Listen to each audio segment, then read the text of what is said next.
Let's wait for 2 more Can I, minutes and then we are good to start the session. Kartika ma'am, can you confirm I'm audible, loud and clear? Yes, Piyush, sir. It is little low, but yes, you're audible. Okay, just a second. Is it fine now? Yes, sir. It is. Thank you. Yes. And some students like Kushal is saying that, ma'am, last class attendance was not working. See, the attendance link is working perfectly, okay? Because even if one student is able to mark the attendance properly, which means the link is correct, okay? Second thing you need to check is you have to log into LMS first. You need to follow the guidelines PDF which we shared with you in the group. Just follow the instructions, look at the orientation video, create your LMS first. Because without the account, you cannot mark your attendance. Even like some of you have even raised this in the Telegram group and all that. See, you need to create your LMS properly with your registered email ID. Otherwise, it may not reflect all those options, attendance and all those. Okay, it'll be the attendance or the offer letter or anything could it be like, or about the project submission, or the place where you have to paste the link of the completed course. All these options will work only when you have your LMS account with your registered ID only. Clear, all of you?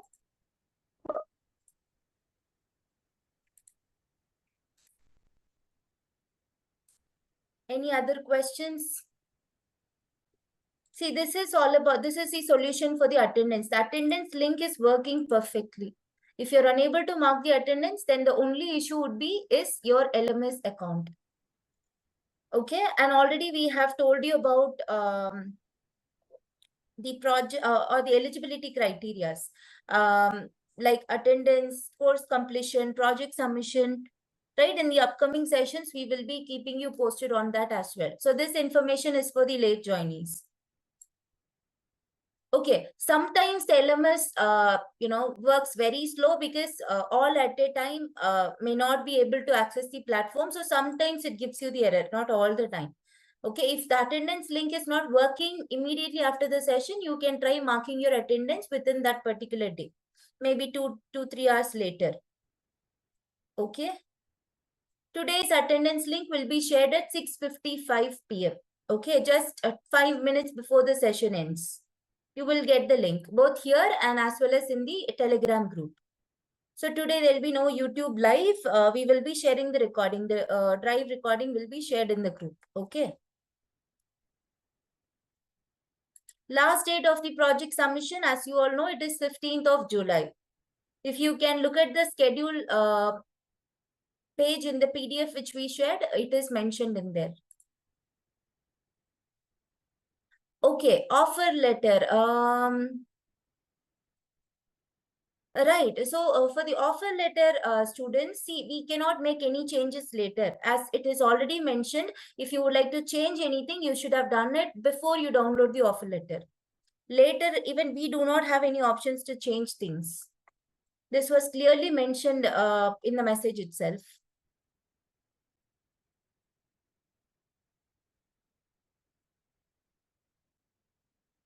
Okay, so some of you is asking for AI fluency course. See, students, it is not just AI fluency course.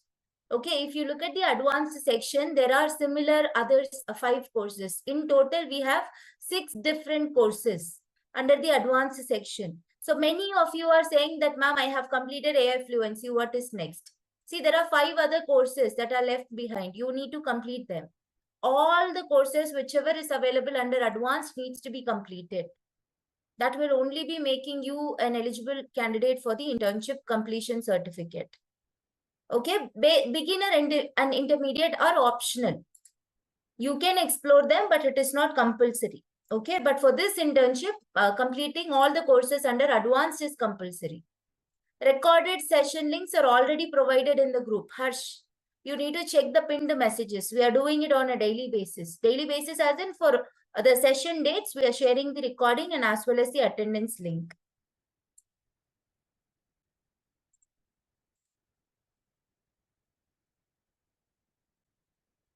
So now I think I can hand over the session to Piyush sir, the technical trainer today. So he'll be taking you through the session today. Okay, thank you. Now you can focus on the session. No more questions. Tomorrow we have our AMA session. There we will be answering all your questions. Okay, thank you. Over to you, sir. Yeah, thank you, ma'am.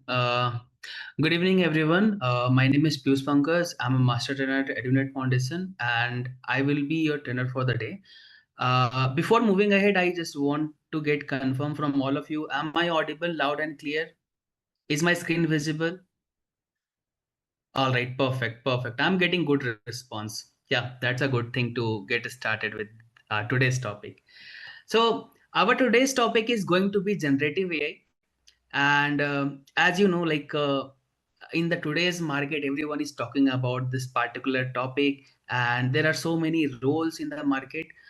If you talk about job roles, there are generative AI engineer, and LLM engineers, and so on. So we'll be talking more about it in the deep over here, about this topic. So let's get started. All right. Perfect. So, what is going to be our learning objective for the day? So, we will be discussing about what exactly generative AI is, application of generative AI, basically where we are using all these tools, generative AI tools, how generative AI works, and we will be having some practicals using Microsoft Copilot. So, I will be showing you how you can use generative AI tools in effective way, and how basically we are building generative AI model, the thing large language model. Will be having a discussion on that, and what are the works that can be done with the help of generative AI, like text generation, code generation. We are going to discuss all these things, and we'll be also discussing the difference between discriminative AI and generative AI, and one of the topic that is computer vision, a very hot topic in today's market. Or you can say the eye of a computer. Will be also talking about it, and there will be a hands-on. We are going to see how we can extract on information from an invoice, let's say a PDF, and we will be having practical on image generation, and we'll be talking about prompting, different types of prompting, how we can put a prompt, give a prompt in effective way. And again, we'll be having again one more hands-on part, like building a travel assistant, or basically it is going to be a chatbot. That is what we are going to create over here. So let's get started. So first of all, the question is, what is generative AI? So in the last session, you already have known about AI, right? This is what we have discussed about AI. How we achieve AI basically.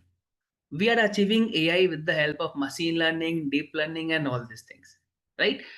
And when it comes to generative AI, with the name only we can understand it is made to generate something, right? Now here one question from my side for all of you. All of you have used ChatGPT, right? Yes or no? Yes, exactly. Can anyone tell me what is the full form of GPT over there in ChatGPT? Anyone? Full form of GPT. Okay, I'm getting generative model, generative productive transformer. Okay, generative prompt text. Okay, I am getting correct answers also. Perfect, perfect. So the full form of GPT over there is generative pre-trained transformers, right? So transformers are nothing but the pre-trained models. We'll be also discussing about that. So here the models, the AI models that has been made to generate something. So generative AI is going to be the field of AI where we try to create a model that is capable of generate something. It could be text, it could be images, or it could be any other media file. And it also includes codes, like one of the favorite topic, like most of you are using ChatGPT to generate the codes, right? So that is going to be the thing. And how basically generative AI models learns, right? So basically it is going to learn from the pattern or the structure of input that we are going to keep. Based on that, we will be getting the output. So how it is basically different from traditional AI? So if we talk about generative AI, it got started in 2020, right? Year 2020, when this chat GPT tool from the OpenAI company came into the picture, right? Before that, we were talking about AI only. So traditional AI. So traditional AI is just to predict something, predict what could be the future outcome, right? You are all using Gmail or Outlook. There is a spam folder over there, right? So what basically that AI is trying to predict your mail is spam or not, right? But here generative AI tools, it is just going to create a entirely new content for you that is never existed before based on the input. That input we used to call it as prompt. Is it clear what exactly generative AI is, everyone? You can put a thumbs up in the chat box or yes, both are fine. Perfect, perfect. All right, let's go ahead. So we have seen generative AI in multiple ways, right? Generative AI to generate images, to get assistant like help to writing something, writing assignment, writing projects, right, or codes, and even making something new, right? Making something new means what? Now here in this picture you can see we have cat, and cat in the same picture we are seeing cat is flying. So completely new thing. So we are also going to have some practical experiments over there using one of the Microsoft tool, where we are going to generate some interesting pictures. Okay, before moving ahead, I'm having a game for you.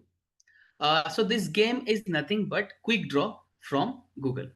So basically, it is using a AI model that has been trained on many different types of objects.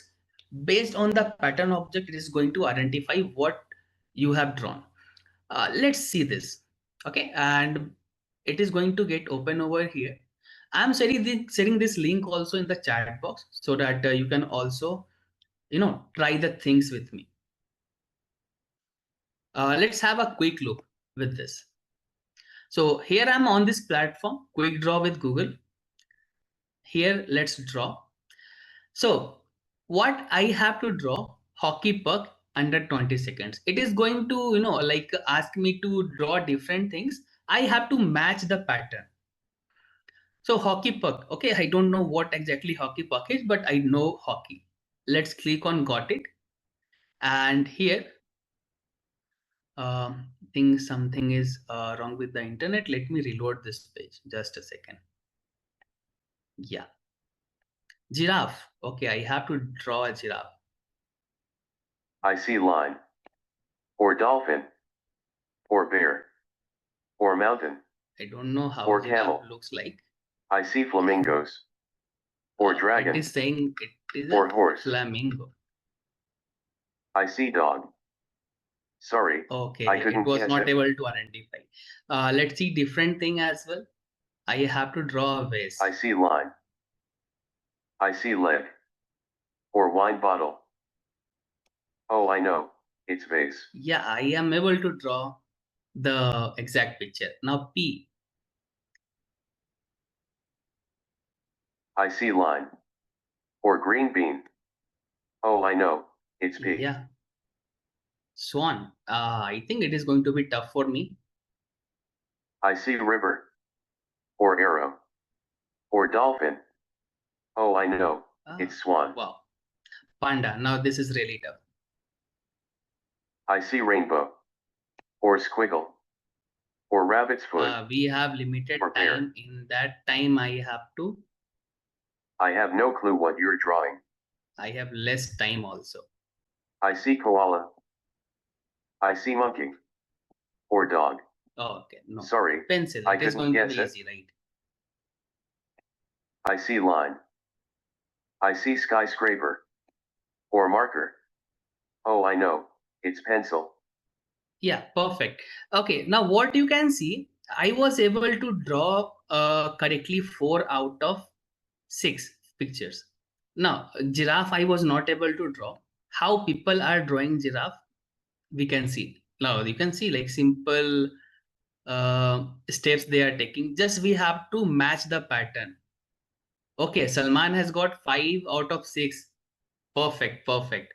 Okay, now what about panda?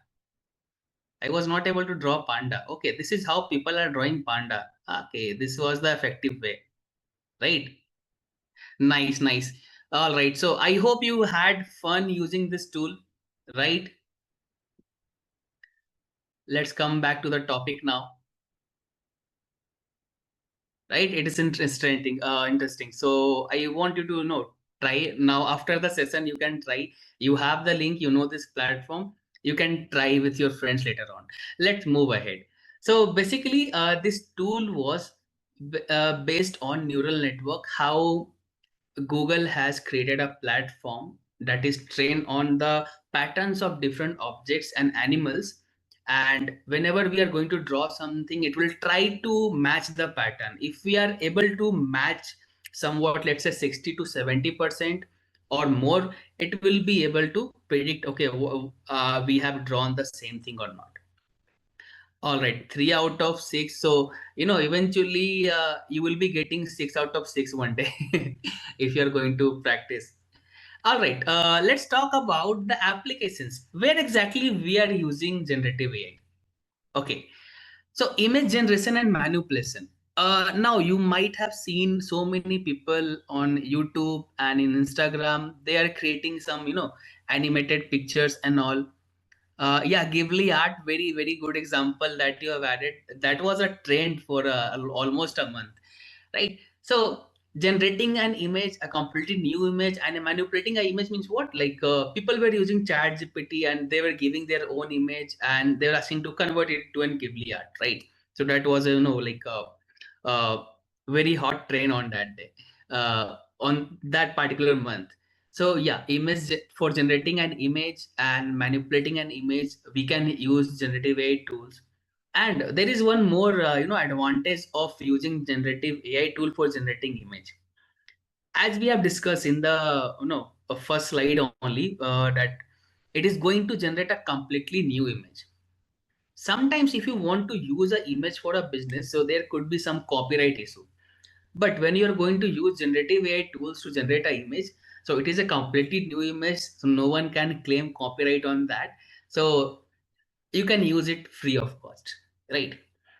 And the place you want to use generative AI most, software and coding, right? Software and coding.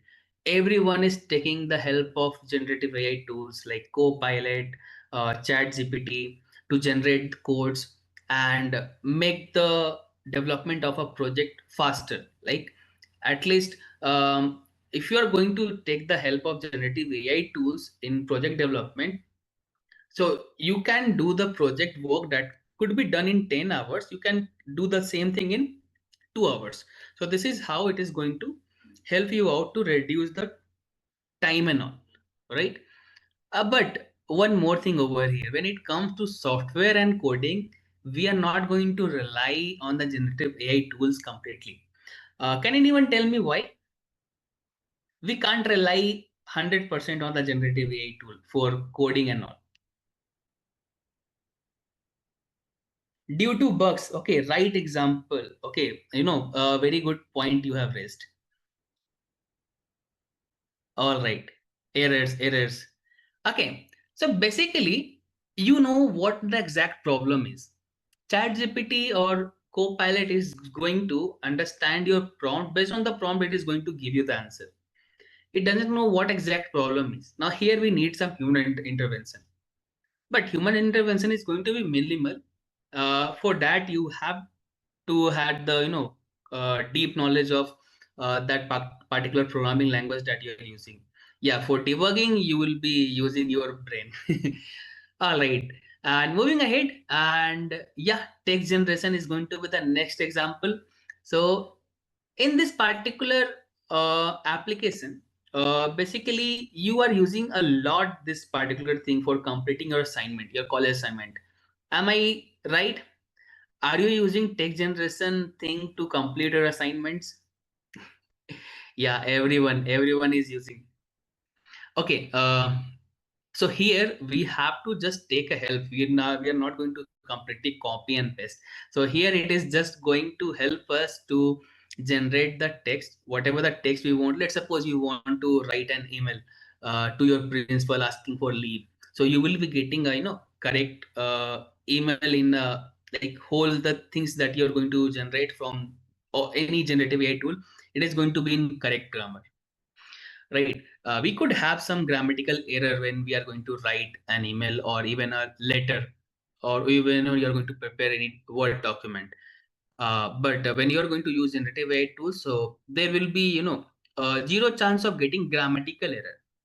Context could be changed, but grammatically it is going to be right. And yeah, organizational collaboration. How people are collaborating on the organization level using generative AI. Anyone can give any idea about this? How people are using generative AI? Yeah, this is what I was expecting. GitHub Copilot, right? So whenever you are going to develop your project, you are going to put it on GitHub, right? And your team members are going to collaborate over there. So GitHub Copilot is a very good example that you have mentioned over there, Prabhu, right? And okay, second example I'm getting, meeting idea pitching. All right, very good. So nice point raised by Kusal. Yeah, perfect. So okay, now I'm getting the example of tools, Canva. Yeah, Canva. Exactly. Canva, GitLab. Everyone is giving, very good example over here. Yeah. So let's suppose you're using Canva for designing a website. Now there you can have multiple team members working on the same web page, or working on the different web page of a same website. Yeah, it can be used for the same. All right, Figma also, it is a good example that you have added, Nasra. Yeah, Google Docs as well. Perfect. Google Collab. Yeah, nice. Okay, now talking about audio and video generation. Audio and video generation again, very good example over here. If you talk about the application of generative AI. Now, what you are going to see, many of the YouTubers are generating AI generated videos, and they are putting on the YouTube, and like that particular character is narrating a whole story. Right now, I'm getting examples over here. Leonardo.ai. Yeah, right answer. Right answer. Dal E. Gemini, Sora, yeah, Vio also, Mid Journey. Yeah. So these are the examples, like we are using AI for generating audio and video for as a content. Now, in organization, HRs are also using generative AI tool to streamline the operations, or HR operations, we can say. So here, like sometime when you're going to work on as a HR, just think as a HR, human resource. Uh, it is going to be hard to manage the data of all the employee at a time. Yeah, you maintaining a database. Okay, it's fine. But you want to find out something like you want to dig out some insights from the data, which employee has joined last month, or in the year ago, or which employee is leaving, right? So based on that, you can gather the insights all together in some clicks only with the help of generative AI. So these are the application, guys, that we are using a lot in the industry. Everywhere, whatever the field you are going to talk about, there will be a use of AI, or somewhat people are using generative AI. All right, moving ahead. All right. If you talk about the generative AI tools that are getting used a lot in the market, so these are the tools in front of you. Whatever you're using, like it belongs to a company, right? If you talk about ChatGPT belongs to OpenAI, right? And we have a tool from Microsoft for creating image, a generative AI for generating image, Microsoft Designer. We will be also using it today. Then Alpha code for generating code. We have Copilot. We can integrate Excel in Microsoft Excel, right? A Copilot in Microsoft Excel. So I will be showing you this thing also, like how we can like use generative AI in Excel. I will be taking one data set and example. I will be showing you it. And Google Bard, DALL-E, one of the student has given this example, DALL-E. So there are different companies, and all these companies are in the competition. My model is better. My model is better. Everyone using a large language model, right? So here, basically, how generative AI tools is going to learn. So it is going to be the input or the knowledge that you're going to provide. It's going to be taken in the knowledge base. So based on that, the model is going to learn. It is going to train itself. And if you are going to ask any question, it is going to answer based on that, like how it got trained, right? So moving ahead, these are the different tools. All right, how basically AI works. Now, somewhat you have already discussed this thing in the last session, but let's try to understand this particular iterative process. So here, I would like to start from collecting the data, right? First of all, we are going to collect the data, right? Data based on the problem that we have to solve. Then we are going to give the data to the model. Model is going to understand the data. It is going to get trained. It is going to train itself on the data. And when you are going to ask any question, it is going to generate the data based on the data that you have provided for its learning. Then we are going to evaluate it. And it is going to be a iterative process. It is going to be a iterative process. Okay, can anyone tell me why it is going to be a iterative process? Again, evaluation, again, collecting data, again, training the model. Anyone? Why training the model is going to be a iterative process? Always we have to train the model. Okay, for accuracy, reinforcement learning. Okay, nice point you have raised. Refining. Okay, very good, very good. I'm getting some interesting points over here. Yeah, to remove errors, refining and fine tuning. Right. Jacob has mentioned, right thing over here, and everyone is putting the right points over here. Handling large data set and complex model to optimize the results. Yeah, exactly. Now, let me tell you something over here. Let's suppose you are using any generative AI tool to create a website, right? You want to create backend of a website. Okay. You are taking help from that. And let's suppose your website requires some of the tools that is based on JavaScript. Now, whatever the programming language you are going to use, whatever the modules you are going to use from the programming language, they have some updates, right? Whatever application you are using, it is going to get updated monthly or quarterly or half yearly. Even all the programming language that we are using, you will see some updates of Python will be coming, some updates of JavaScript will be coming in the picture. And inside JavaScript, with the help of JavaScript, we use React, right? Now, the thing is that if we are having some improvement in the programming language, based on that, based on the version, exactly, and the nice point you have mentioned over here, Govind. So when you are going to match the particular version, whatever I'm going to ask right now, it is the answer is going to be based on the last version. But let's suppose a new version of JavaScript came or new version of Python came. If there is some change in the syntax, or if you talk about, a very famous JavaScript module getting used, React.js. So if there is any improvement over there or there is any update in the version, so that our tool will not know, right? Our tool doesn't know about that. So we have to again collect the data. Again, we are going to train the model. Again, we are going to uh, generate the data and we are going to evaluate it. So yeah, reloading all the data. Not exactly we are going to reload all the data. We are going to just provide the new updates to the model. What are the new updates?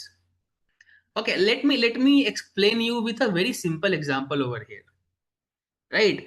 Um, I'm not talking about generative AI right now. I'm talking about some website that sells cars, right? Can anyone tell me any website name that sells cars, second-hand cars? Car24. Okay, I'm taking this example, Car24. Okay, cardekho.com spinning everyone is giving. All right, nice. Okay, now if you want to sell your car, you are going to post an ad, whether it is cardekho.com or cars24. While posting the ad, you are going to mention all the details of your car. That is, number of kilometers the car has been driven, um, type of owner you are, first owner, second owner, or third owner, the fuel type, whether it is petrol, diesel, or CV, right? EV. And you are going to get, yeah, model, not color. Yeah, you can mention the color, but it is going to ask you the model year when you have bought the car. There will be multiple things it is going to ask. Based on that, it is going to give you a calculated price. Actually, it is not calculated price, it's a predicted price. That prediction is done by their model that has been trained on millions of car data. Now, tell me, this platform wherein this platform were before 2018 also, and they were predicting the same thing, right? We were posting the ads and we were getting the predicted price. But after 2018, you can see few more types of models came into the market. Now our market is full of EV cars also. That model was not trained on EV cars. If I'm going to post the ad of EV car, that particular model will not be able to give the correct prediction for the EV car that I want to sell. For that, I need to train the model again on the EV cars data. So that's why it is going to be a iterative process. I hope it is understood to all, like it is clear. Perfect, perfect, perfect, perfect. So guys, keep responding like this, so I will feel that you are energetic. I want to feel this energy till 7 o'clock. Okay, perfect, perfect. Let's move ahead. Okay, now here I will be talking more about Copilot, Microsoft Copilot. Now, Microsoft Copilot is getting used a lot of places. Yeah, so directly you can access Microsoft Copilot through its website, official website. But if you are using a licensed version of Microsoft 365, Copilot is there for you. You can integrate Copilot everywhere. Whether you are going to create a doc file, a Word file, you are working with Teams, or you are using Outlook as an email service, or you want to create any presentation, or you want to do some you want to create some charts, or you want to dig out some insights from the Excel, right? Copilot plus AI PC. Yeah. So here, let me show you one quick example of using AI with Excel. Okay. I'm going to let me open Excel first of all. Just a second.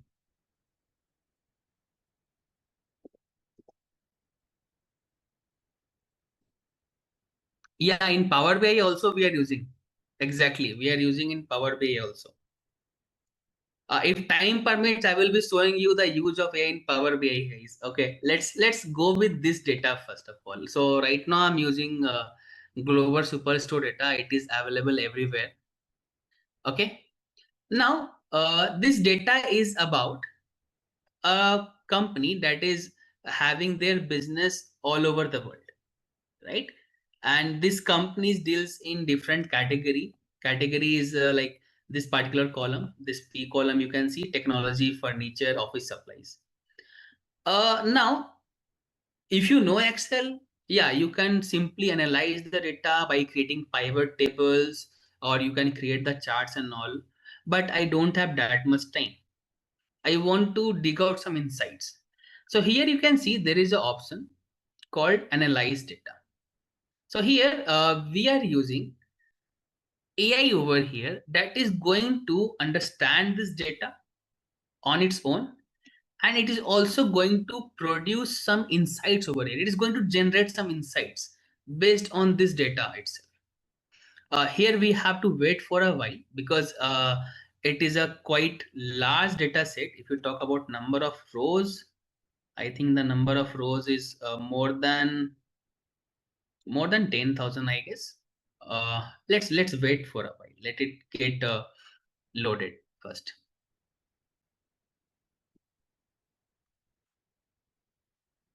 And one more thing, you will be getting this analyze data option when you're using the licensed version over here, or the Excel that you're using, it is logged in with your company's email ID. Okay. Otherwise it won't be available over here. So, and it also depends on your computer configuration, how fast it is going to produce the insights. Devas is not as of now, like you won't be able to use with your college ID, but you can learn over here, right? You can learn it and you can use it. Okay. It is not like that I'm asking you to, buy the license and all. No, don't put any money over here. Whatever we are going to do is going to be free of cost. Sir, I am on Linux. Can I use there also?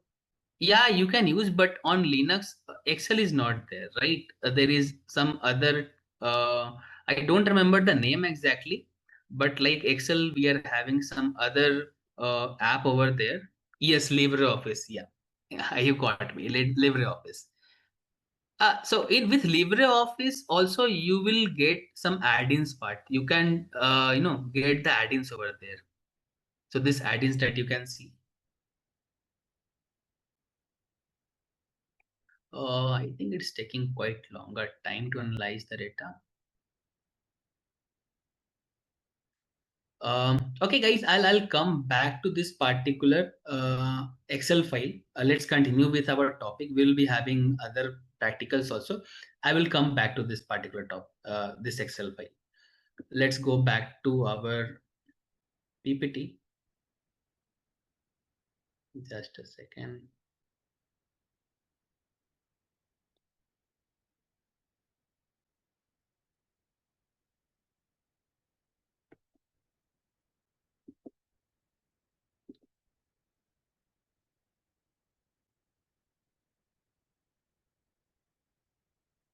Okay.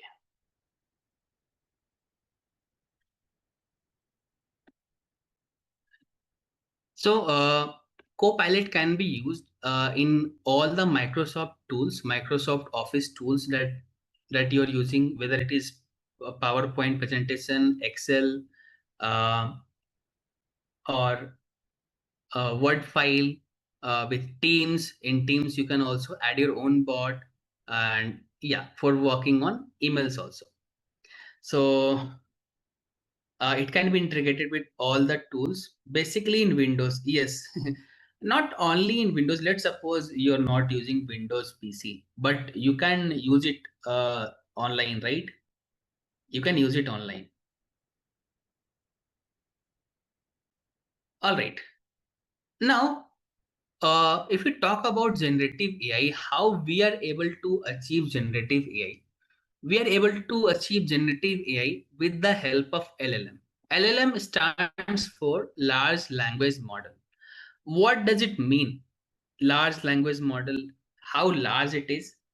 So basically, large language model is trained on billions of parameters. That's what make it large. And whenever you're going to use any large language model, you're going to download it, you will see it is going to be heavyweight. It depends on how much parameter it has used to train. It is millions or billions. If it is in billions, it is going to be in GBs also. So basically, large language models, again, we are using it to develop generative AI tools that has been trained on billions of parameters. What do you mean by parameters? Okay, nice question over here, asked by Sivo. Okay, so whenever we are training the model, we are giving some data points to the model, right? That data points are nothing but parameters, right? So here we will be giving millions of data points, billions of data points. It could be text, it could be some numbers, it could be anything, right? Based on it totally depends what type of generative AI model you are going to create, what type of large language models you are going to train. Okay, so it is trained on massive amounts of text data, and that is going to understand, process, and generate the output human like language, right? The language that we can understand, right? So again, the training process is going to be quite similar that you might have learned before. First of all, we have to gather the data, then we are going to clean the data, right? If I'm going to talk about some example over here, what does data cleaning means over here? Let's suppose simply you're going to create simple model. You're going to create simple model, simple machine learning model. Okay, one question is getting asked from Neeraj, ML versus LLM. Okay, machine learning is basically, you can take it as an traditional AI where we are going to give the data to the model to get trained, and it is going to predict something based on the data, right? Now here LLMs are trained not to predict but to generate. It is going to generate. So here let me complete this particular thing, like the models, how you are going to train this particular model. Yeah, you are going to gather data based on what type of model you want to create. Then you're going to clean the data. Cleaning the data means what? Removing the things you don't need in the data, right? If I'm going to talk about, let's say we want to train a model to predict whether the person is eligible for loan or not, right? So if I'm having the data of a person or like bank customer data, if I'm having, so I won't be using the phone number. I'm not going to give the phone number to the particular model to get trained. It is going to mislead the model. So yes, exactly. Then the nice point you have mentioned over here, Soma Harsa, reduction of noise data, right? Reduction of noise data. Yeah, then we are going to split the data. Splitting the data is going to be in train and test. We are going to set up our model. We are going to choose what model we are going to use. Then we will train the model. And where we have splitted the data, from that data, we are going to use train data to train the model and the test data to check the efficiency of the model, how the model is working well. And then we are also going to work on model usability. If the model is working well, then it's fine. We are going to deploy it. If it is not working well, we are going to enhance the model. So you might have heard about some tuning part, right? Hyperparameter tuning. It is just like, like let's suppose you are having a bike or a scooter. If it is not working well, what you are going to do? Simply you are going to simply you are going to uh, give it to the mechanic is going to perform some tuning, right?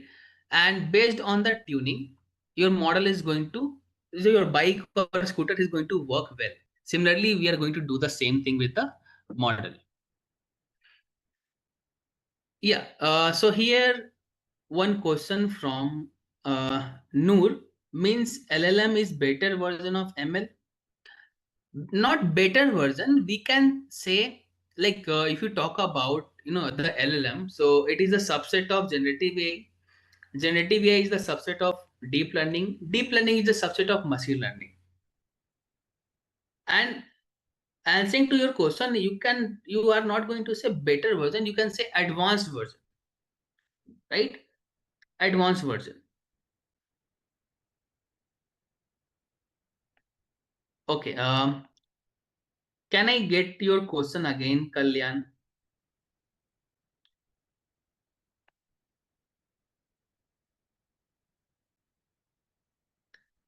Okay. LLM generate text or code, ML predict. Yes, exactly.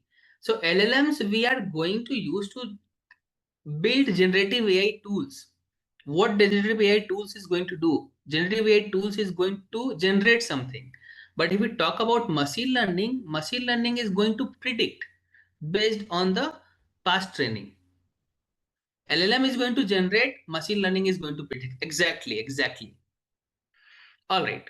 So let's move ahead. Let's move ahead a bit over here.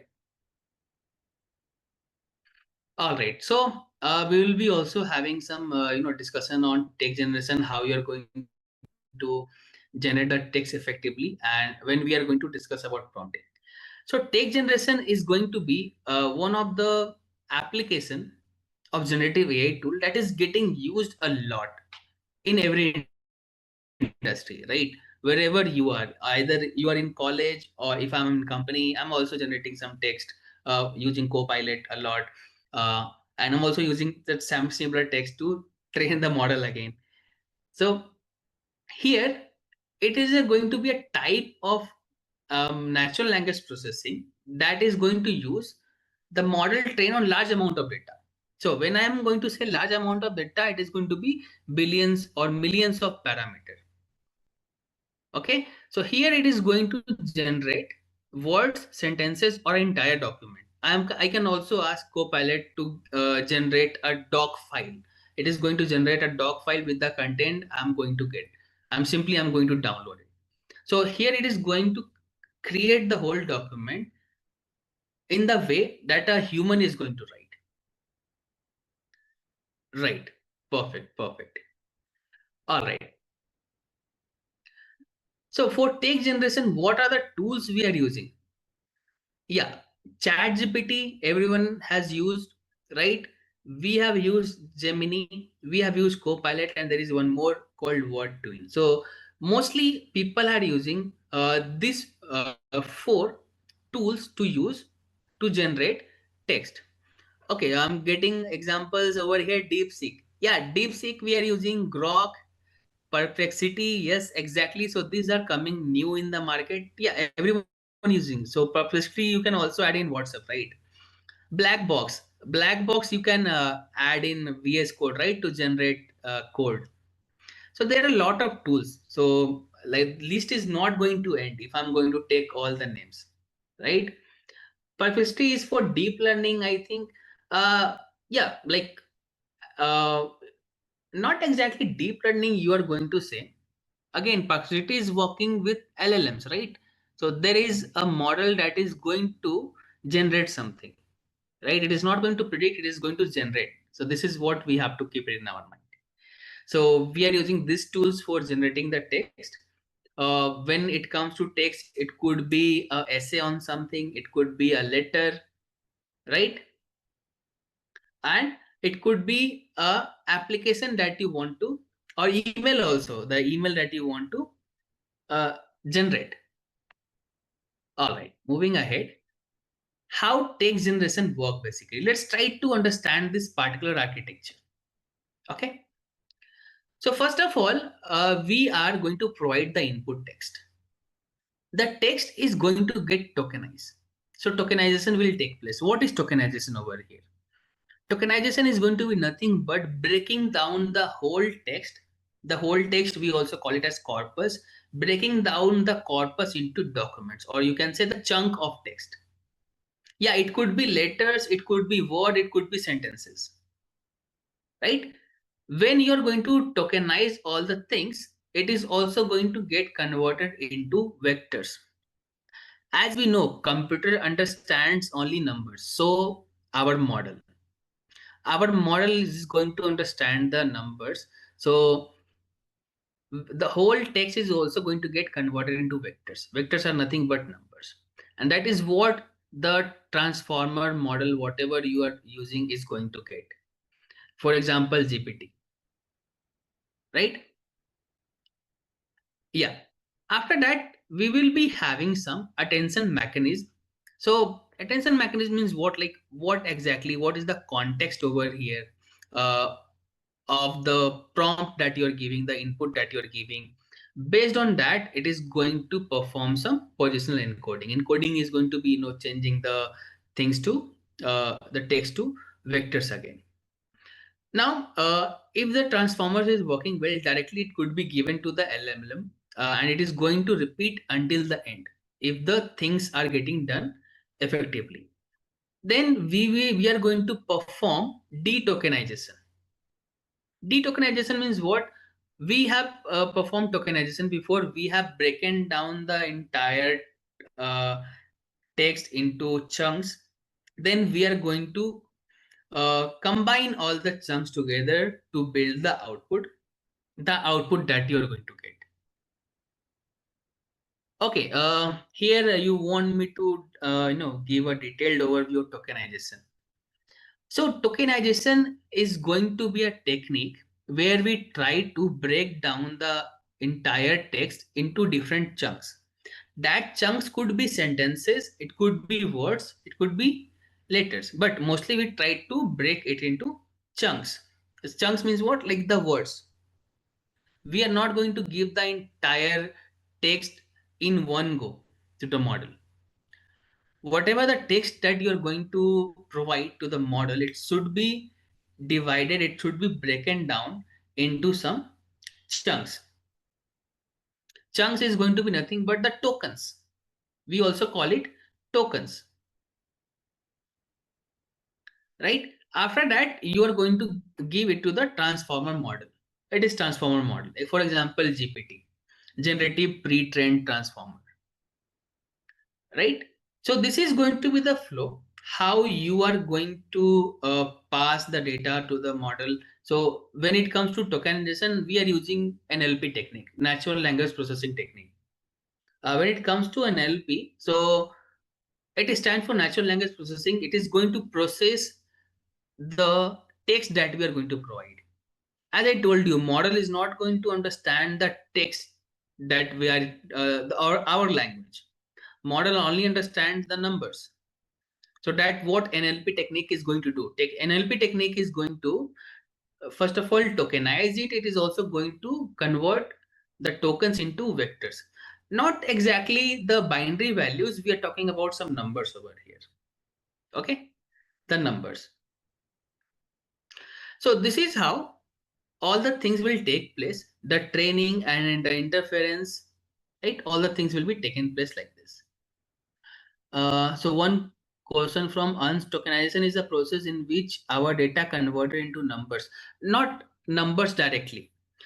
Tokenization is the process where we are going to break down the entire text into chunks. That chunks we used to call as tokens. Then that tokens are going to get converted into vectors. That is number. Directly tokenization is not the process of converting into numbers. Division like tenses, English grammar, okay. No, like here, if you talk about NLP techniques, it is also recognizing the context, right? Based on what context you have put the things. So the training will be done like this, and you will be getting the output. That output, what generative AI tools give. So here, this is the architecture of text generation, right? What is transformer? Okay, one more question is over here.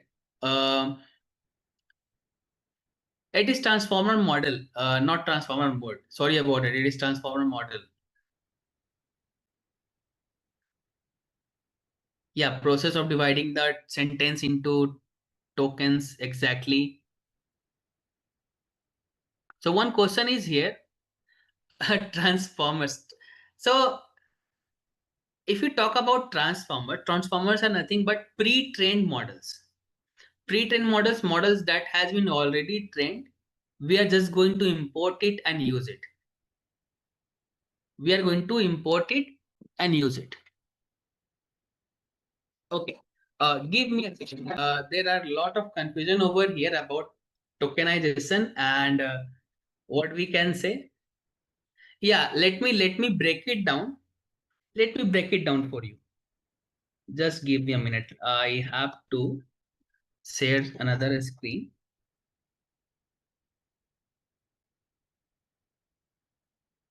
Just a second. I am just going to repeat all the things.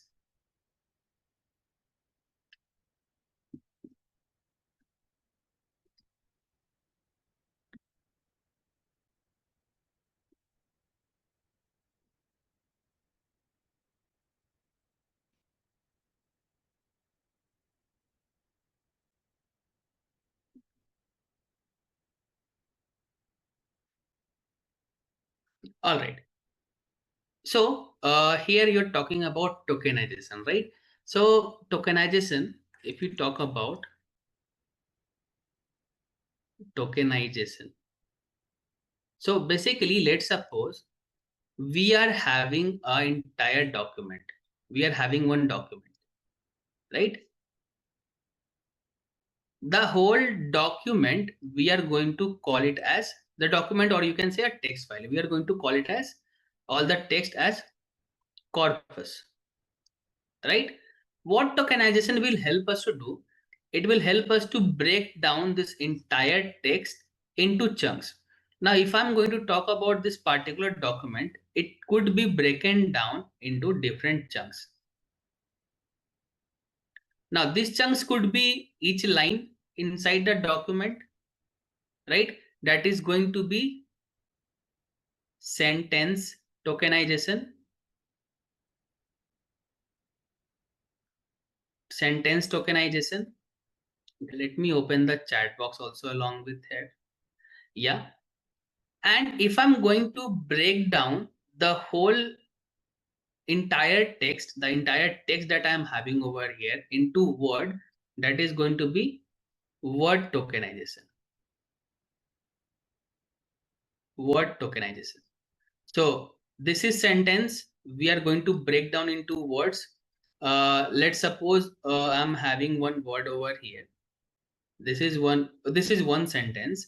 Again, this sentence is going to get breakdown. It will get breakdown into words, right?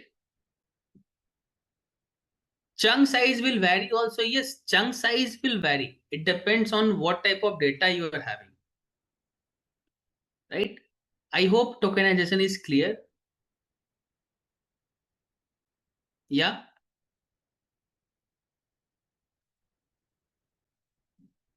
Yeah. Here, yes, exactly embedding. Let me clear the NLP also. I got one question for NLP also. So in NLP, what we try to do, so there is going to be a process. Okay, there is going to be a process. First of all, we will be getting a text. This text is going to get processed. We are going to call it as text pre-processing.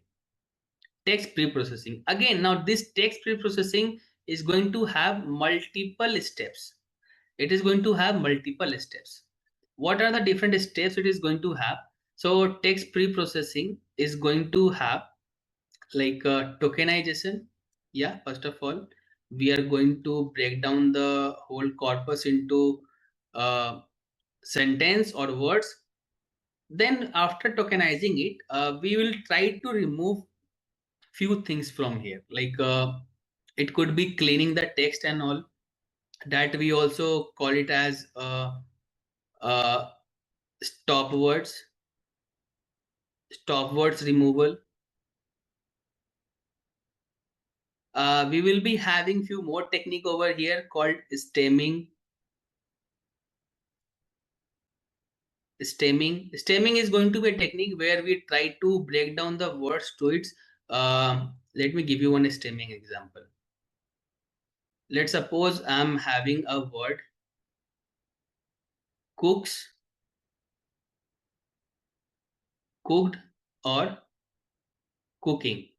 So it will get breakdown to its root form. That root form is going to be nothing but it's going to be cook, right? And similarly, we are also having lemmatization. Okay, lemmatization. Then we are going to convert the text into vector. So the next process is going to be converting the text to vectors, that is the numbers. So 1, 2, 3, 4. After that, we will move to the next step, that is what? Model training. We will give it to the model training. And after model training, what we are going to get? The model's output, we can say, where the trained model can give us the output. So this is the whole NLP process. Is it clear to everyone? Yes? Perfect, perfect. Okay. Okay, it was good that you have asked this question. It is clear to all. Explain NLP again. Hasvardhan, okay, let me repeat it again. So what we actually do, like in NL, when you have discussed about AI yesterday, we used to give the data to the model will get trained, and model is going to give the prediction, or we can say the output. But here we have added one more thing over here. When we are going to have the data, this is what our data, right? Data is going to be in the form of text. Now text could be of any size, right? Like this, right? So all the text need to get pre-processed. So this is going to be a technique, pre-processing, where we are going to tokenize the text into tokens. Then we are going to remove the stop words, the words that we don't need. Stemming and lemmatization, like I have given you one example over here, bringing the words to its root form and converting the text to vectors.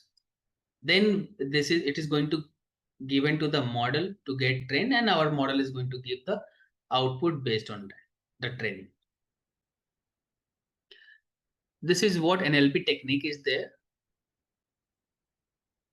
Let's come back to our topic. Okay, so moving ahead, this is how the things will get trained, and we will get our model, our generative AI model. Moving ahead, here we are going to have one, hands-on over here. We will try to understand. We'll try to understand how generative AI tool like Copilot is going to work. I hope you have already used it. We also use encoders and decoders. Yes, exactly. When I'm talking about here in this particular PPT, we have tokenized, then we have also detokenized. We are going to again put all the things together. That means you will be getting this recording, guys. Don't worry about this. Okay, you will be getting the recording. Right, so here detokenization means what? Combining the tokens together to form a sentence or the entire text. All right, so here we are having one example. Let's try to generate a text. I'm giving you a simple hands-on over here. So this is Copilot, how it looks like. Here you are having few random things over here, how you're going to use it, and this plus sign allows you to upload any file here. The file, let's suppose I want to upload a text document, I can upload a text document, and based on that I can ask a question. Otherwise simply I can directly ask what is generative AI. Very simple. Spelling is wrong. Yeah.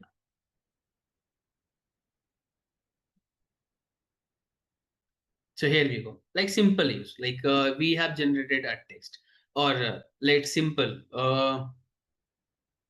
write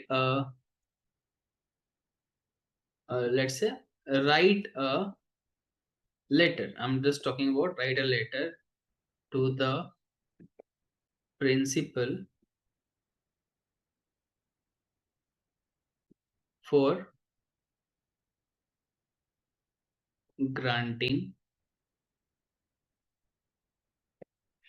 leaves for 2 days,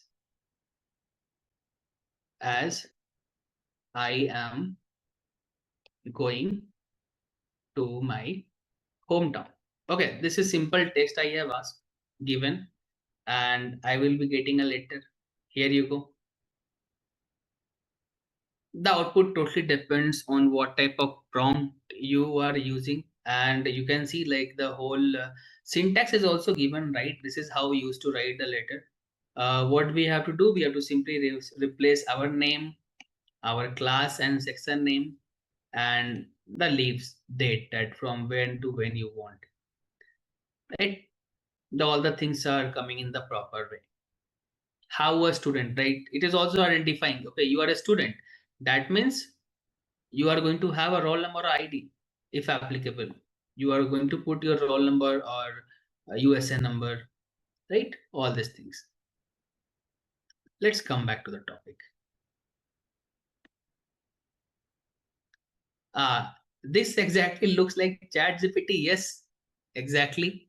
uh, in some way you will find it is better than chat gpt. Now one thing here I want to add, as you have mentioned, it looks exactly like chat gpt.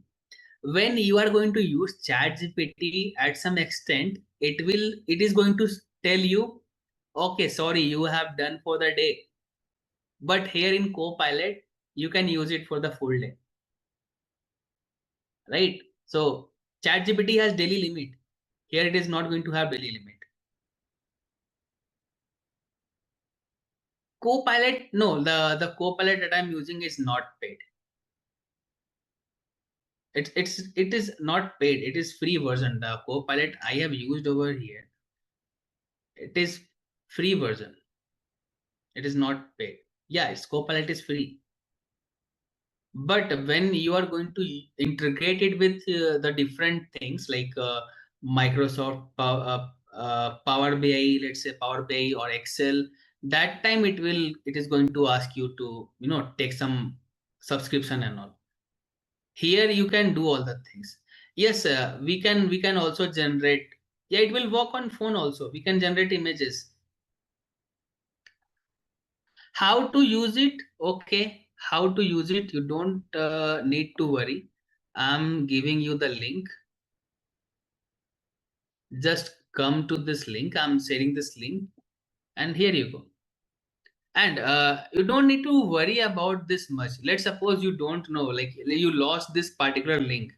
Don't click on that link. So what you can do, simply you can search over here, uh, Copilot Microsoft. Here you go. I got Copilot Microsoft. I am getting this particular option. I'll click over here. I will be getting the same. Okay. The previous, the version that I have used, it was logged in with my company email ID, but here it is the free version. Copilot.microsoft.com. You can generate the text. You can ask it to write emails and all the things. Yeah, it is free. You don't need to pay anything over here. Okay, guys, let's come back to the topic now. Okay, now one of your favorite thing over here about generative AI tools, that is code generation. We are using generative AI tools a lot for generating the code. Okay, but Copilot and ChatGPT both are product of Microsoft. No.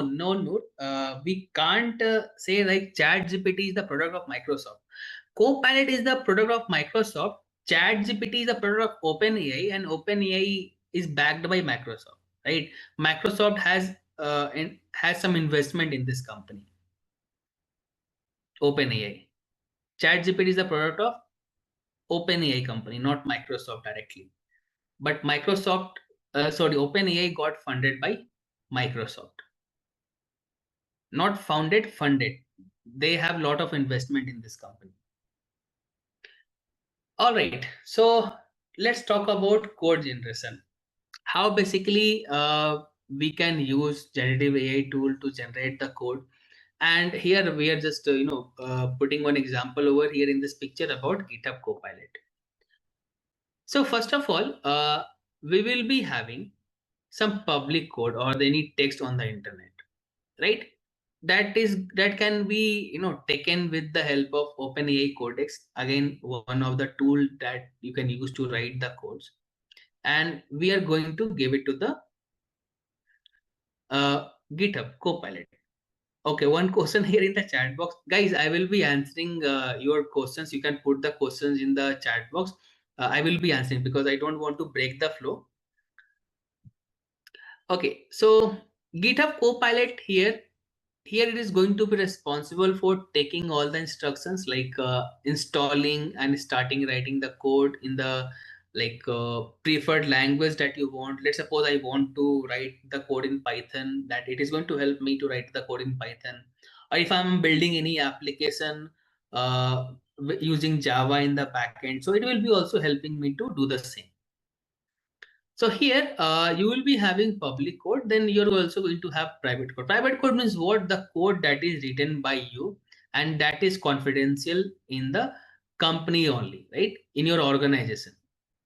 So based on that, your team members are going to collaborate and it is going to provide GitHub Copilot taking the knowledge from the public code, the text on the internet. It is going to provide you the suggestion. So what we are going to do, we are going to provide our code that is private to us to GitHub Copilot. Now Copilot is going to provide suggestion what can be improved over here, right? How we can replace the things, how we can reduce the complexity, all these things, and we will be implementing uh, the same, and we are going to put the suggestion and our code will get optimized, right? So not only for generating, we can also use it for optimizing our code to reduce the complexity. So what happens sometime, the same problem that you're solving while writing 10 line of code, it can be solved by writing 4 or 5 line of code. That is what we need to do. We need to reduce the complexity, right? Time and complexity plays very vital role in the field of software development. If you have very less time and complexity in your code, then your application is going to work fast. Otherwise you will have lags in the application. That's what an API integrated, yeah, exactly, right?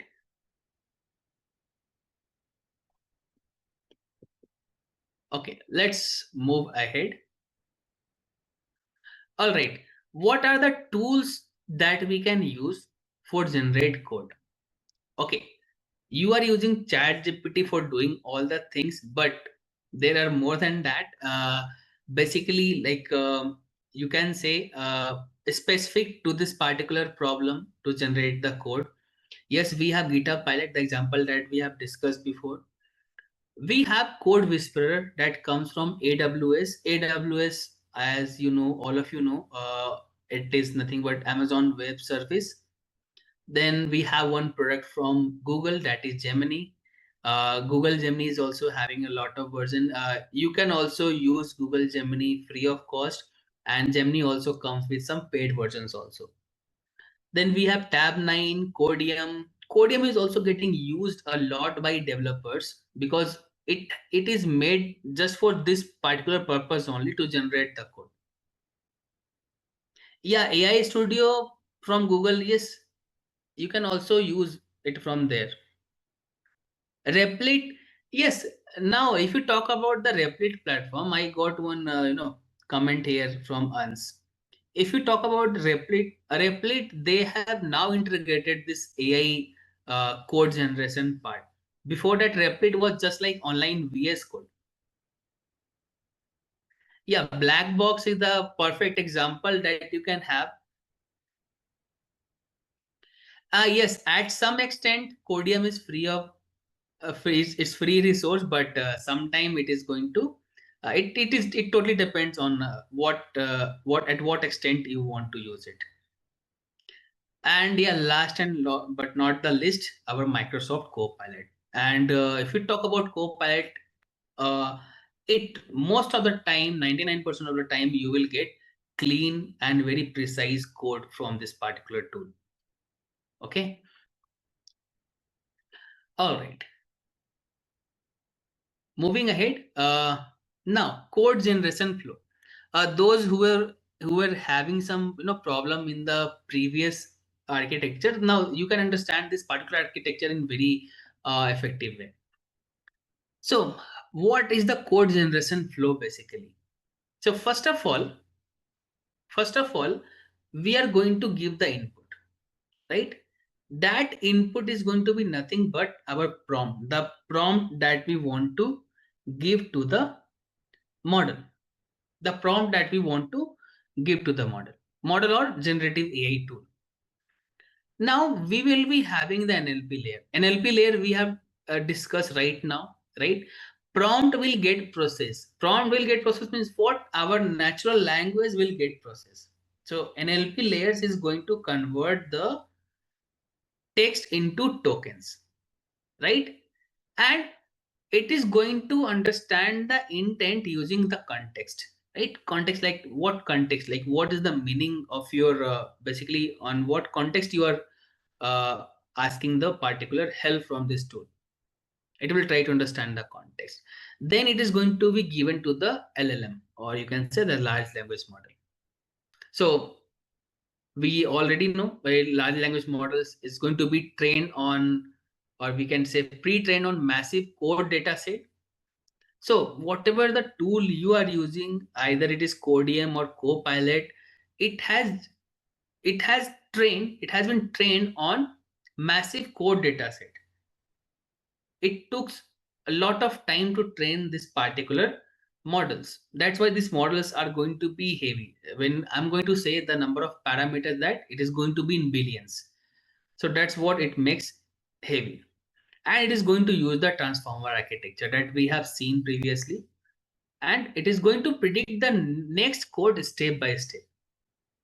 So whenever we are going to write any code, like code for a simple problem, let's we talk about write a code for printing multiplication table, right? uh, so we will be having some step, like we will taking the input from the user, then we are going to use we will be creating one temporary variable, or we are going to create a for loop directly. So there will be some steps, that steps is going to get predicted here by the model. Based on that, we will get the generated code. Okay, so it is going to convert the model outputs into valid code, the code that is going to get copied and pasted in the environment directly. And whenever you're going to generate the code, you will be getting the code with some comments also. I'll show you. So all the things is over here. Sir, I don't know any coding. Can I do it? Yes, you can do it. You can do it. Okay, one question. I'll come to you, Devasis. Let me complete this part. Okay, let me complete this part. I'll come to you. Devasis is asking about bird. Okay, so here, yeah, it is going to apply all the syntax, logic, and structure, whatever the language that you are asking model to generate the code in, whether it is C, C++, Python, or Java, in the same structure and syntax, you will be getting the things. And it is also going to get, you will get the output of the code in ID or the chat interface, right? And it is going to be easy. It is going to be ready for you to test, right? If you are again having any problem with that, you can give the feedback and you can ask the tool to for the refinement, right? Refinement is what changes you want. If I have generated the code, I'm getting error, I can ask, okay, I'm getting this error, can you provide the solution for this error? So similarly, we are going to get all the things. So wrapping all these things in short, so first of all, what you're going to get, the code generation flow, you are going to input the prompt. That input prompt is going to be get through the, pass through the NLP layer. Then you are going to have LLM, large language model here. Then it is going to predict the next token. Next token means what is going to be the next thing that could be written, and it will repeat until the end condition. End condition means what? Whenever you're going to write the code, there are some steps, and here it is going to be iterative process for this model. It is going to predict each and everything. If I'm going to talk about Python, we will start from importing something, right? After import, how we are going to use it, right? How we are going to implement it, how the functions are going to get defined, how the objects are going to get created, and finally you will get the generated code. Okay, now taking some questions over here. One question is, what about BERT? Now, BERT, if we talk about BERT, right, but it is a type of transformer, right? And the transformer, like, but we are not using BERT over here in LLM, right? But can be used for text classification problem. You can say you want to understand the sentiment, that time you can use. So right now, the tool that we are using over here for code generation, it is not going to be BERT, but simply it is getting used to for the classification problem, for the text classification. But here, if we are talking about LLM, right? In LLM is large language model. We will be using GPT type model that is made to generate something. RAG application, we will be talking about RAG. What about GPT development? Okay, we will be talking about this thing later, not today. All right, let's see how we are going to use Copilot for writing the code. My syntax could be different, but you can directly use the same interface. I will be just showing you a few things over here, how you're going to generate the code. So here I'm just going to ask, write a program to print, write a program to print multiplication table. Okay. And whenever you are going to write, ask any GPT tool, any generative AI tool to generate the code. It is going to generate in Python. But if you are going to change the prompt, so this is what the prompt that I have given. I'm not specifying which programming language it is. Right? Whenever I'm going to specify, then I'm going to get the code in that particular language. Right? We will be talking about projects later on in the seminar. Stay tuned. We'll be talking about projects. What can be the future of software engineer in generative AI? What will be their role? Okay, the role is not going to change. Okay, here I want to make this thing clear. People are also saying AI will take the roles, AI will eat the jobs. Now, AI, all the generative AI tool that is there in the market, it is just for our use, to make our task easy, to make our work easy, right? Whatever we are doing, to make the things or create the things in less time. Who is going to lose their job? Who don't know how to use AI, right? Whatever the field you are going in, software development, or even you are going to become data analyst or data scientist, or you're going to become a cybersecurity engineer, like white hat hacker. There will be use of AI in every field, and you have to be master in using the tools over there, right? I'm not saying like you're going to create the model and all, but whatever the field you are going to go, you should know how to use the AI in your particular field to be more productive. how can we use in software testing? Now there will be separate tools for that. In software testing we have unit testing, right? So we have the things in automation, right? In software testing you might have heard about there are two type of testing: manual testing and automated testing. So in automated testing, or there is some other word also I'm not able to recall right now, people are implementing AI over there, right, to complete the things in less time, to complete the use case in the less time, unit testing in the less time, right? Yes, exactly. Okay, so let's come back to the topic now. Okay, now here it is going to give you more clarity over here. So you might have some confusion in your mind. I'm talking about LLM, I'm talking about generative AI. What exactly all these things are? What is the main difference over here?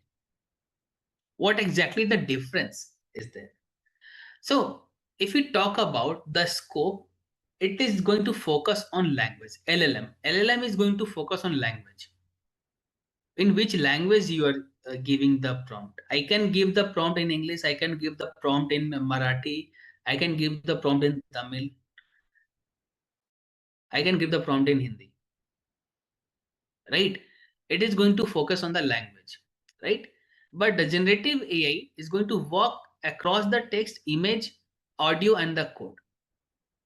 LLM is going to focus on the language in which we are getting the prompt, and it is going to generative AI is going to work on the specific task that it is getting asked. If you talk about the output is going to be only text over here for LLMs. Output is going to be text. But when we talk about generative AI tools, output could be text, image, audio, code, even video, right? Example tools, we have GPT-4, BERT, Cloudy. All these things are just made to for text only, right?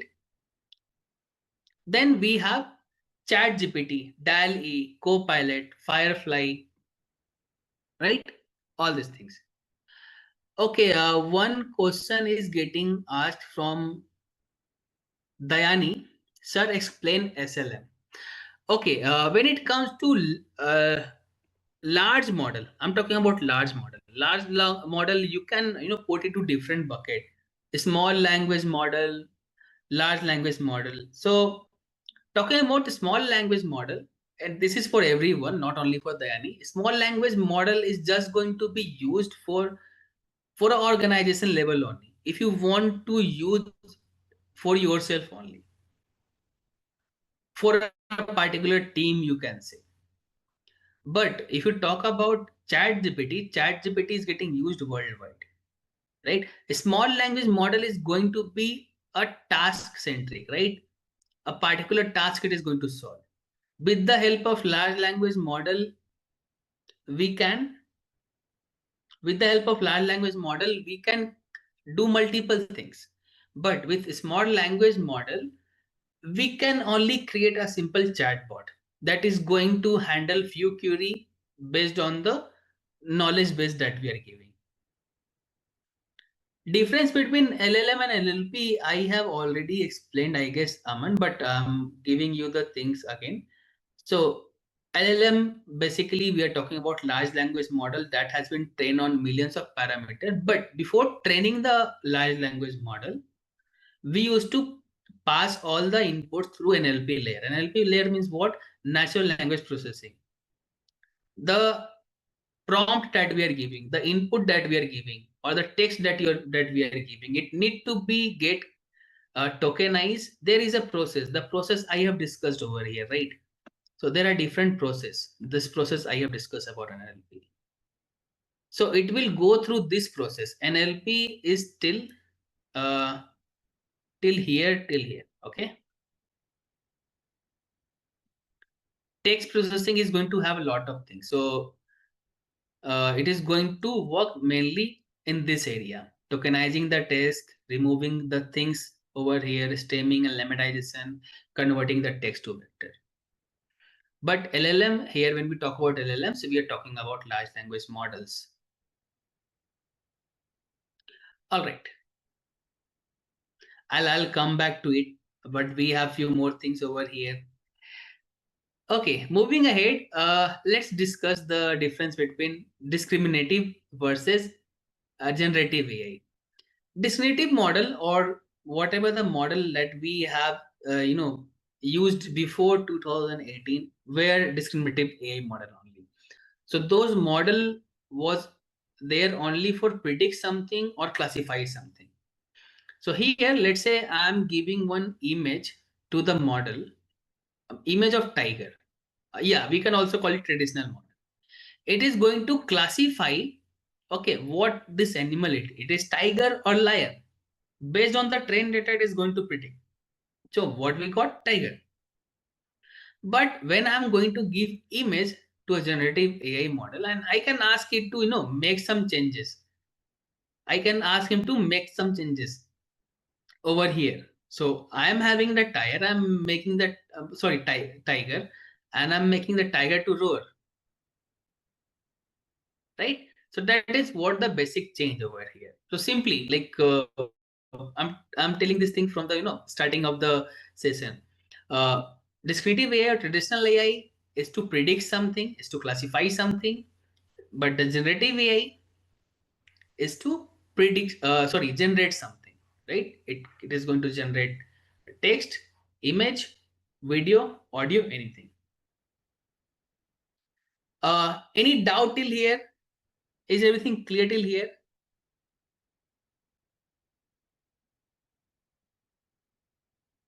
Perfect. Just one more thing. After that, we'll move to the practical session, guys. I'm going to show you one practical. Now, one of the very in demand field in the field of AI, that is computer vision. Computer vision, simply you can call it as eye of a computer, right? Like us human, whatever is going to pass in front of us, like whether it is object, animal, or any person, our friends, we are going to identify, okay, this animal is cat, this animal is dog, that is a car, that is a bus, that is what type of car it is, right? Which color it is. So this is our intelligence. Now this is what we try to fit into the machines to detect the object. Yes, exactly, object detection. So computer vision, basically, it is used for detecting the objects. Now, talking about, I will give you an exact example over here. Now, if you talk about some, top tier cities, and the tier 2 cities also, you won't see traffic police is, finding the challans and all. You won't find any traffic police over there finding challans. What they have done, they have installed cameras everywhere in the signal. Let's suppose you are not wearing the helmet and you are passing the particular signal. Just after few hours, you will be getting challans. Yes, electronic challan. How this thing is possible? This thing is possible because of computer vision. Now we know there is a camera over there at the signal. Behind that camera, there is a model working on. That model, we can, let's give it a name, helmet detection model. That model has been trained on millions of images of people wearing helmet or not wearing helmet from all the angles. So whenever you're going to pass the signal, that camera will identify, that model will identify through the camera that is getting the live feed of images in frames through the particular camera. It is going to identify you're not wearing the helmet. Let's click a picture. It is going to click a picture and it is going to send it to the respective department. And your bike is having that particular thing, that is number plate, right, registration number, and based on that you are going to get the challan, right? And it is also going to work if you are not going to apply your seat belt. If you are driving a car, then also it is going to cut the challan. Even without the seat belt, you could get challan from the police. So here we have to, wear helmet, wear seat belt. This is for you only. Okay, can anyone add more example about computer vision?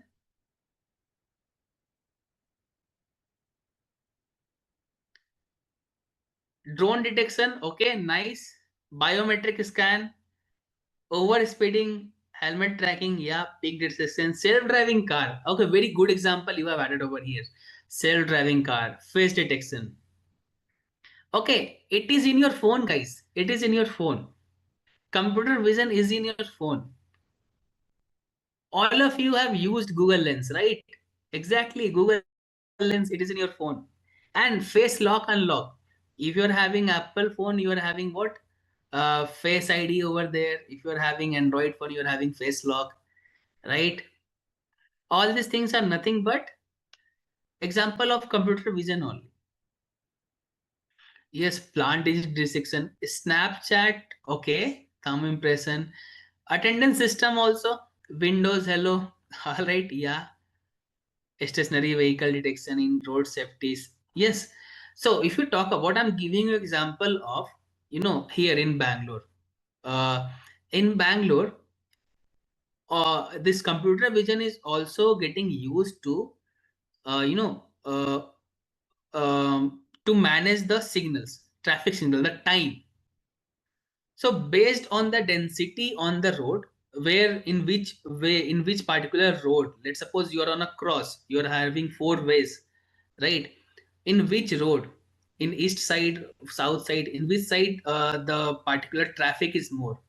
So the more time is going to be given by the model itself. It is how it is trained. Now police is also smart nowadays, right? Right. Exactly, I'm getting very good example from your side. That tells you are so much connected to the session and you are contributing over here. I'm also learning many things from you over here. Okay, many of the example I have heard for the first time. Yes, in MRI, yes, exactly, in MRI, uh, people are also using the same weather prediction. Satellites. If we talk about satellites, satellites are examining the clouds and all, and is based on that it is going to give you the prediction, the cyclone and all. But here it is depends on the weather conditions, right? Perfect. Google Map. Okay, Google Map here. I'm not going to say Google Map. Yeah, QR scanner. Exactly, QR scanner. Eye detection. All right. Dizzy Yatra, okay. A very nice example has been given by Utsav over here, Dizzy Yatra. So whenever you are going to travel through plane and if you want to get the check-ins done quickly, you're going to make yourself go through Dizzy Yatra. In Dizzy Yatra, you are going to upload your photos and verify your identity through the uh, Aadhaar card and all. And whenever you're going to go through that line, DG Yatra, you will find less people over there. It will take less time. OCR and text extraction, exactly. Google Lens we are using for all these things, right? And one of the student has also given this example, QR code scanner, gesture detection, exactly. So this list is not going to end. For sure, this list is not going to end. You have a lot of examples with you. All right. So what exactly computer vision is? Nothing but, you can say, a field of AI where we are focusing on enabling our systems. Systems could be computer, and through the computer we are managing CCTV cameras to acquire the data, to process the data, analyze and understand what information it is trying to give, right? And you can say it is just going to be eye of a computer, right? Through that it is going to detect real-time videos. Yes, production based company. If I'm going to add one example, I want to add one example over here. Here one nice point you have added, Pranjul. that production based company. I'm giving you example of one company, let's say Real Fruit Juice, right? All of you might have heard about this company, Real Fruit Juice Tropicana, right? What this company produce juice, right? Now, now tell me, if a Real Fruit Juice company have to make uh, orange juice, are they going to buy oranges from the local market? 5 kg orange, 10 kg orange? No, right? They are going to buy it from direct from the farms. And from the farms, the oranges will come in trucks, right? And all the oranges are not going to be fit to make juice, right? There will be few good orange and bad orange. Now here, if you are going to ask any person to separate the good orange and bad orange from the truck, he is going to take the whole day. But what here companies do, companies used to pass all the oranges through the conveyor belt, all not only oranges, all the fruits. And above the conveyor belt, there will be a camera, again, computer vision, a robot that is going to work through that particular camera. That robot has been trained, that particular model has been trained to detect the bad orange. Bad orange means what? If the orange is having cut mark, if it is rotten somewhere. So that particular model is also trained on millions of oranges images from all the angles, good orange and bad orange, and model is smart enough to identify just by looking at it in fraction of second, this is fit, this is not fit, this is good or this is bad, and is going to separate it from the batch. So this is how computer vision is also getting used at the production level. All right. Perfect. So we got a lot of discussion over here, right, about AI. Let's have some practical. Okay. So here we are going to see one practical of one of the tool from Microsoft, that is going to be Power Automate. So we'll try to use one of the tool from AI Hub of Power Automate. We will be giving one invoice and we will be asking is to give some information about this particular invoice. Okay, we don't know about this invoice, we are just going to pass a PDF and we will be asking it to give the information about this particular invoice. Let's see this. Okay, let's see this step by step. I'm going to minimize the chat for a few seconds, guys. You will be getting the recording, no need to worry. So here what we are going to do, I'm going to open Power Automate. So this is the site, right? We are on the site right now. So what we have to do, my ID is already logged in over here. So the next step that we have to take, we have to simply click here on AI Hub. I'm going slow. You are going to understand all the things. We are here at AI Hub. Let's click on AI Hub. And inside AI Hub, you are going to get multiple options. Let it get open. Here you can see prompts, AI models, and document automation. So here I want to use here one of the AI models over here. Okay, so this AI model category is going to have multiple business solution models that is tailored for specific business use case. Okay, so what is our use case right now? Our use case right now, our problem is to extract the information from the invoices. From the invoices means what? The bills. It could be a restaurant bill, or it could be uh, any bill. Like I will be using one Rapido bill in front of it. All right, let's go ahead. Now here we have to scroll down, and here we will be getting different options. Here we have to click on use in a flow. Okay, use in a flow.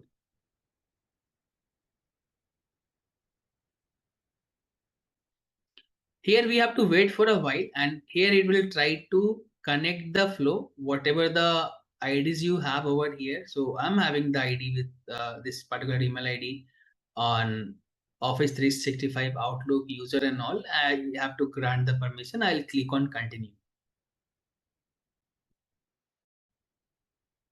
All right, so this is the whole flow is going to get made.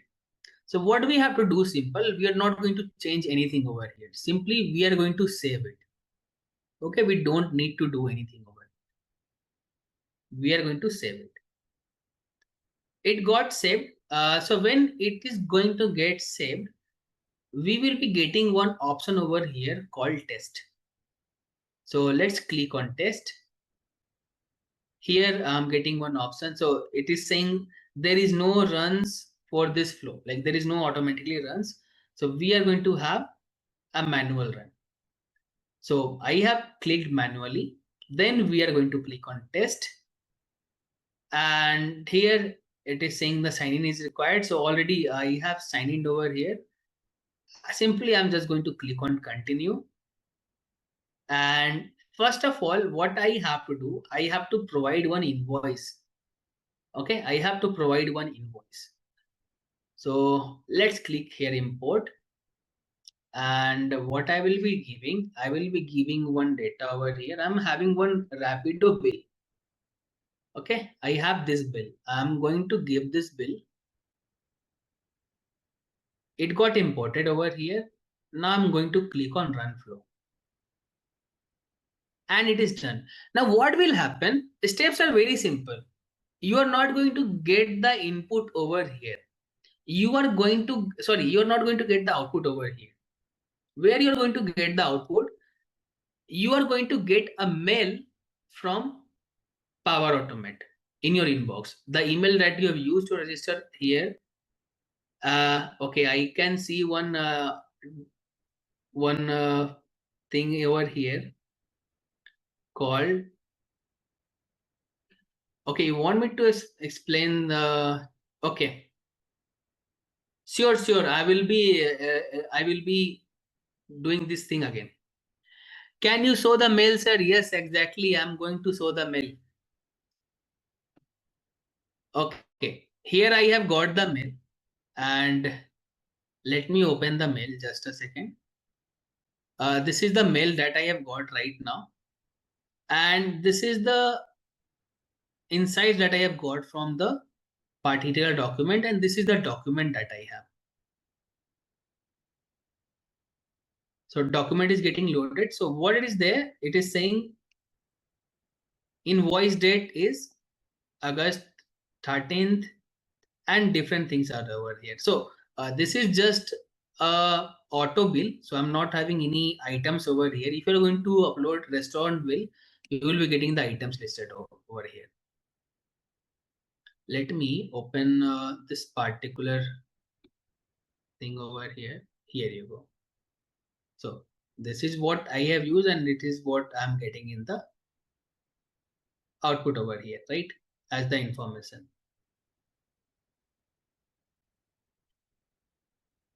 Okay. Few people want me to repeat all the things, so I will be giving you a quick overview. So what we have to do, first of all, let me just click on that file again. I will be coming back to this. We have to come on Power Automate.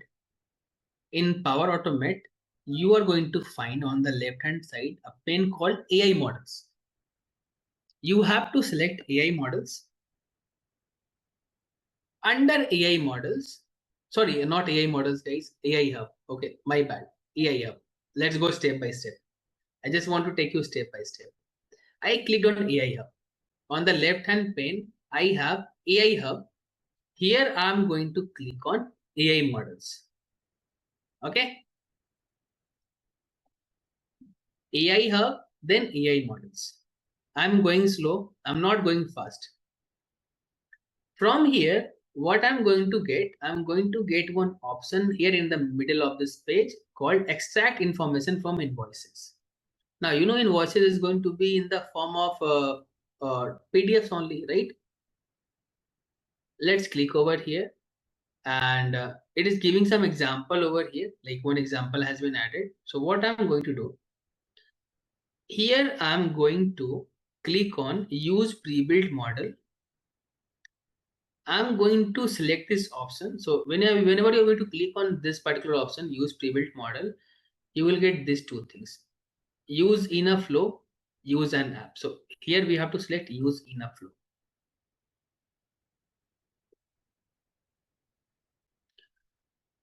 And here simply continue. Let's go with the flow.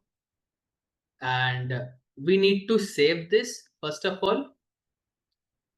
After saving it, it will take some time.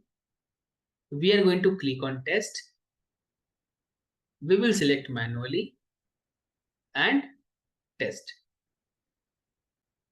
Okay, then continue. Just go with the flow. Then we are going to import a file, and after importing the file, you have to just click on run flow. After that, you will be getting the mail over here, like I have got. Clear?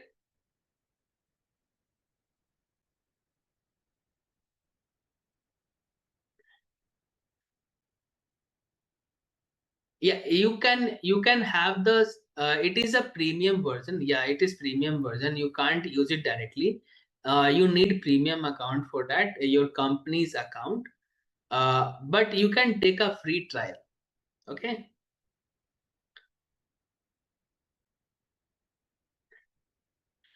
Yeah, exactly. Exactly. You can do all the things with ChatGPT, but ChatGPT again, you're not going to get all the things in one day, because it is going to have some limitations in daily use case, in daily uses.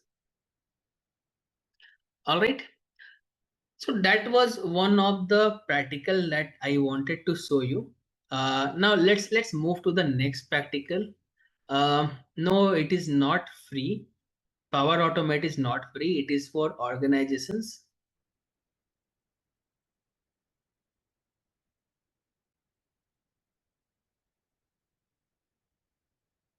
Okay, let's go ahead. Let's talk something new over here. So all the steps is mentioned over here. Let's skip this part. Yeah, you will get the recording. You will get the recording in the in the group, in the Telegram group that you have joined. So link will be there. You will get the link. Don't worry about the attendance. Why you're worrying about attendance? Attendance link you will get. Okay. Okay, now let's talk about image generation. How we are going to generate the image, what are going to be the different techniques. So here I'm just going to take you over here. So what we'll be doing, we will be using a prompt, a sunset over a mountain with neon colors. Okay. And here Copilot is going to interpret the prompt, and we are going to get all the things generated in few minutes. Okay, it will take around 1 to 2 minutes, but we have to wait for that. Okay, here I'm going to ask, I'm going to put one prompt: generate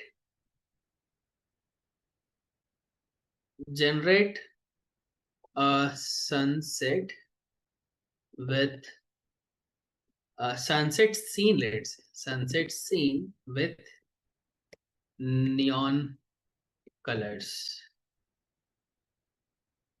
Now here it is going to take some time. It's going to take some time, and the tool that is going to get used over here is going to be Copilot only. We are using Copilot, and Copilot is going to refer to one tool called Designer. Okay, Designer. Okay, directly you can come to this come to the Copilot and ask to generate the image. But let's suppose you have the specific task, you want to generate the image only. What you can do, let me tell you, it is going to take some time. Till then I can take you to this platform. It is designer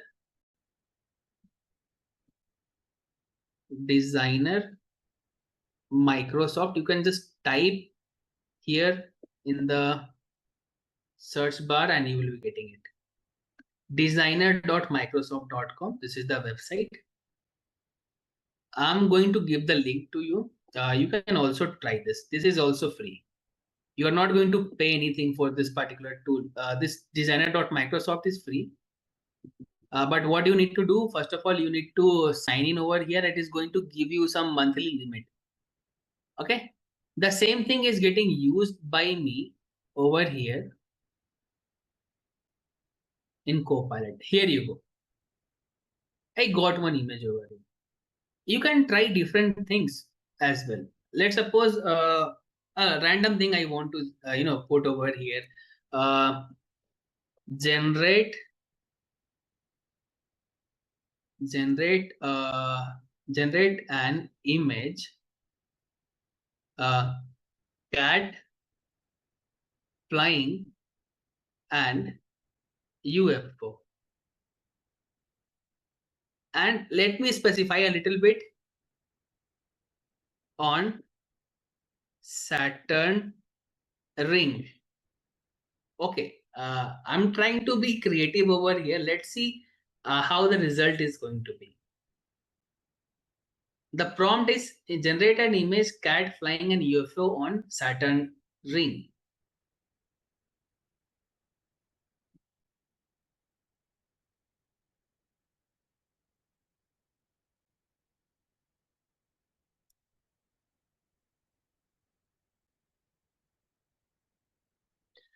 Yes, ChatGPT also do same, sir. But I told you, ChatGPT is also having some limit. You can use ChatGPT.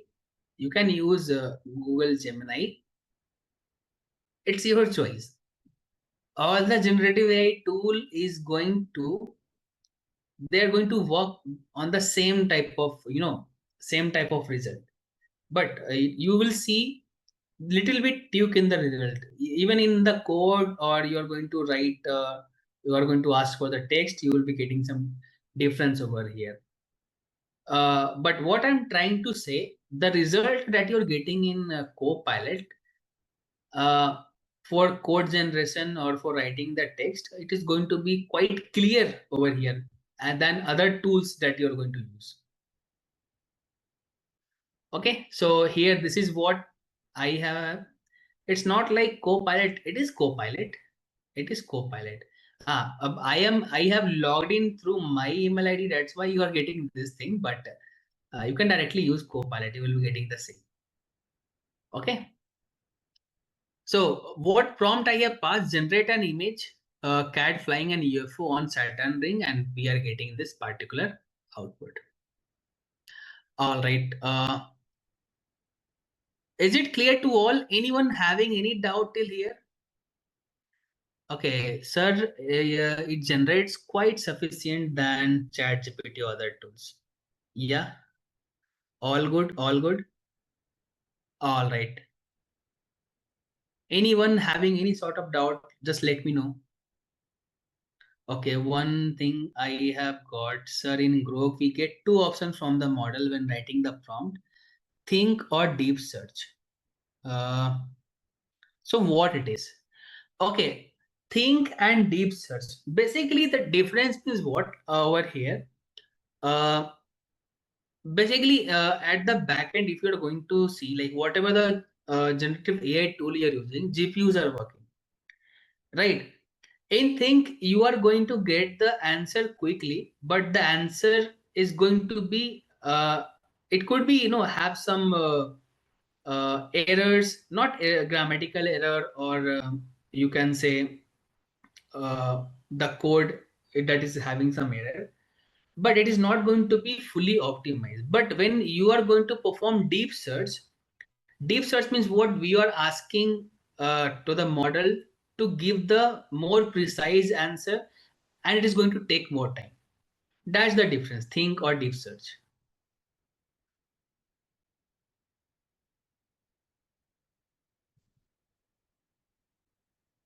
Okay, why it is not generating in seconds? The thing is that we are not using the paid version and all. And even if you're using the paid version, image generation will take time. Text generation you will get in seconds, but image generation is going to take time.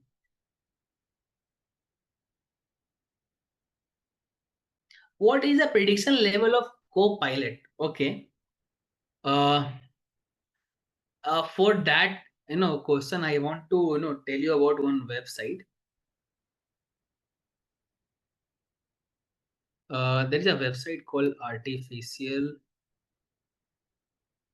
Just a second. Let me check Artificial Analysis, I guess.